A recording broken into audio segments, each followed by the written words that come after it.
Hey folks, welcome to another video by Stock Trades. My name is Matt, and today we are going to be taking a look at a couple of microcap stocks involved in the cryptocurrency space. Something that we don't cover too often here on the channel, but given the rise of Bitcoin and Ethereum over the past week, we figured, hey, let's take a look at a couple of interesting stocks. Of note, I'm going to do this video much like Dan did his a couple of weeks ago, still testing out new formats, and we do have some exciting news that we will be sharing with everyone in the coming weeks. But until then, hope you enjoyed the video, and we'll get to it right after this.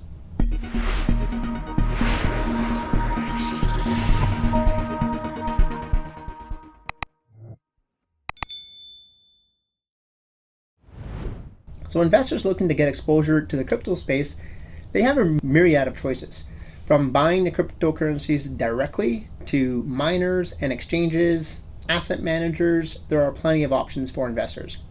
In terms of publicly listed companies, where one chooses to park their money will be based on one's own risk tolerance and their outlook on a particular crypto asset. For example, some publicly listed companies are focused solely on Bitcoin, others on Ethereum. And there are some in the DeFi space, which is decentralized finance, and that is a space that is rapidly growing. Today, we're going to take a look at two companies with very different business models that might be of interest to those looking for an overlooked crypto play.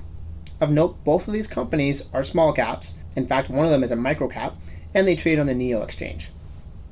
First up, let's take a look at Ether Capital, which is primarily an asset manager that is also focused on technology development and blockchain services.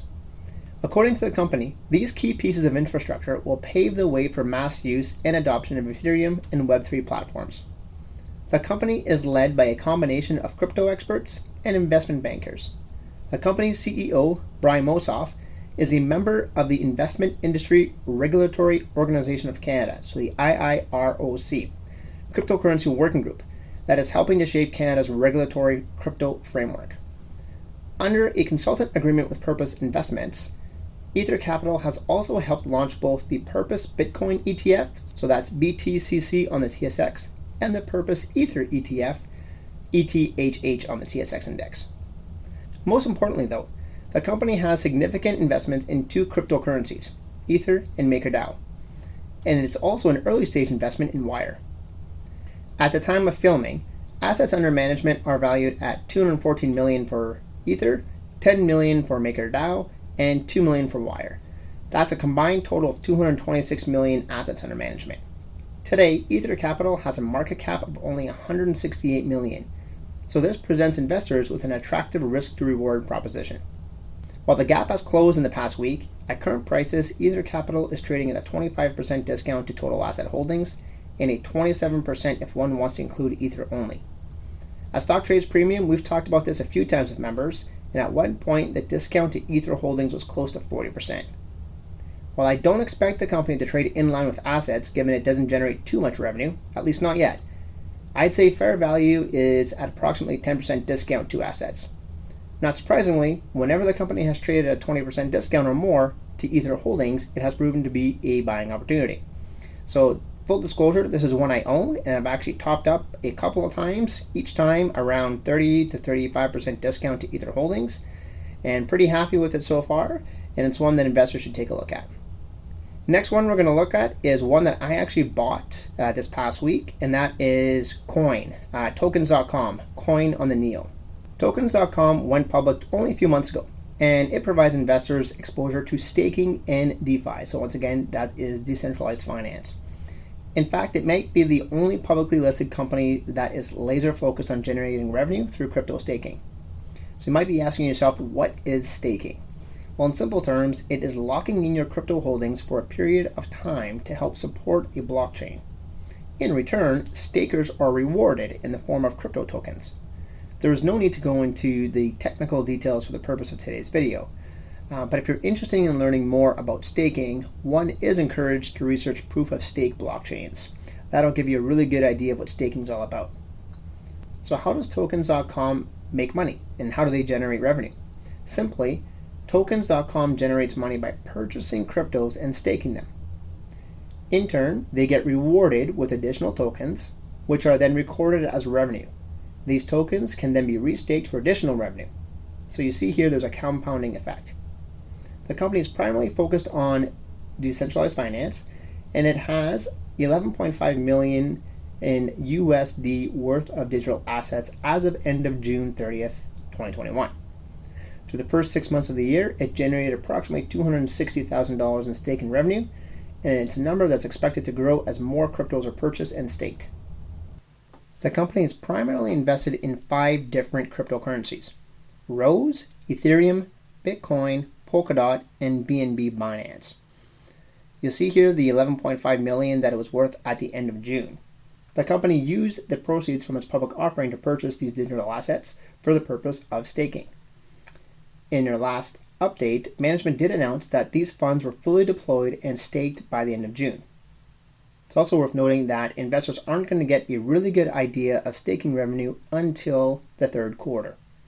Assets under management as of end of June represented a time when crypto was trading near lows. As of filming, the assets listed are now worth 20.6 million US dollars, which is or approximately 26 million Canadian. That compares to a market cap of only 35 million. While tokens.com doesn't have the same pricing discount relative to assets as something like Ether Capital, for example, the company's business model does make it unique.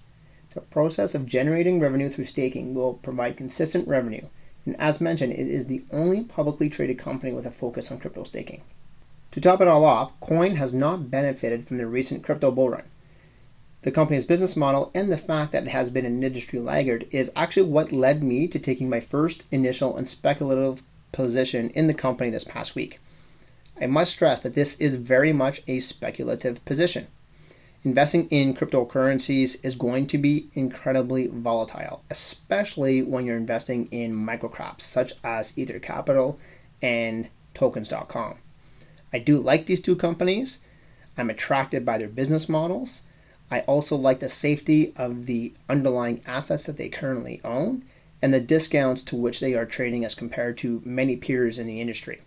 For example, crypto mining companies are currently trading probably around 5 times or more their existing crypto assets. So as you can see, tokens.com and Ether are trading at pretty significant discounts to those mining companies. And they actually have less overhead. So that's an interesting point to make, is that these two companies do have less overhead than a traditional crypto miner. All in all, I think that both of these companies are worth exploring. Once again, these are not for the traditional defensive investor. These are only for those with a high risk tolerance. Full disclosure, I own both of these. I have been purchasing Ether Capital over the past 6 months since they went public. And as mentioned previously, I just took a stake in Coin, simply because I felt that the current bull run and the fact that its share price has missed it, combined with the attractive valuation of its assets, led to a pretty interesting risk to reward ratio for myself. So I decided to jump in. Would not recommend it to investors if they are not comfortable with volatility. Cryptocurrency is certainly going to be volatile, and you must expect that moving forward. So hope you liked this video and these two companies that we presented to you today. Let me know in the comments below, do you own any of these two companies, or are there any other cryptocurrency companies that are on your radar or that you have purchased recently that you are pretty excited about? Let us know in the comments, and as usual, please like our video and subscribe to our channel for more great Canadian content. And as a reminder to stay tuned, because we will be coming to you with some exciting new initiatives that we will be announcing over the next few weeks.